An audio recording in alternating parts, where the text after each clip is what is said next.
Hi அஸ்லாம் வலைக்கும் friends. இப்படி ஒரு கூலான கிளைமேட்டுக்கு காலையில் பிரேக்ஃபாஸ்ட் நல்லா சூடாக சாப்பிட்டா சூப்பராக இருக்கும்னு சொல்லி தான் நாங்கள் இந்த வெண்பொங்கல் பண்ணோம். வெண்பொங்கல் சாம்பார் வடை தான் மார்னிங் பிரேக்ஃபாஸ்ட்டுக்கு.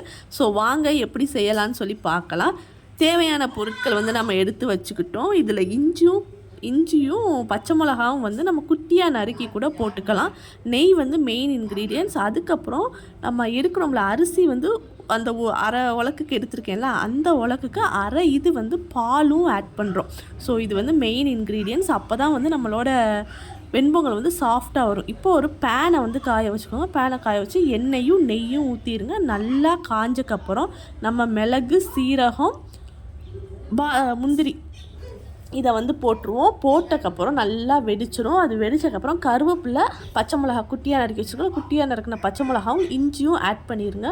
அதுக்கப்புறம் நம்ம அரிசி அளந்து எடுத்தோம்ல, அந்த இதுக்கு 2 டம்ளர் தண்ணி ஊற்றிடுறோம்.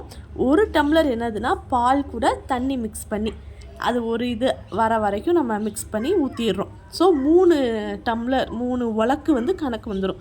3 உலக்கு தண்ணி ஊற்றிருக்கோம். அரிசியை அதே மாதிரி நல்லா கழுவி எடுத்துக்கோங்க. நல்லா அந்த தண்ணி கொதிச்சக்கப்புறம் நம்ம இந்த அரிசியை இதில் போட்டுடலாம். ஆக்சுவலாக நாங்கள் சட்டியில் தான் நம்ம சோறுலாம் ஆக்கோம்ல சட்டியில், அதில் தான் நாங்கள் வைப்போம். இந்த வாட்டி நாங்கள் குக்கரில் ட்ரை பண்ணோம். ஸோ ஒரு 2 விசில் வந்தக்கப்புறம் சிம்மில் வச்சுருங்க. ஒரு 10 நிமிஷம் சிம்மில் இருக்கட்டும். அதுக்கப்புறம் ஆஃப் பண்ணிவிட்டு விசில் போனதுக்கப்புறம் ஓப்பன் பண்ணுங்கள். சூப்பரான வெண்பொங்கல் ரெடி ஆயிரும். சாப்பிடவே அப்படி ஒரு சாஃப்டாக இருக்கும். ஸோ சாம்பார் ஆல்ரெடி நான் போட்டிருக்கேன்.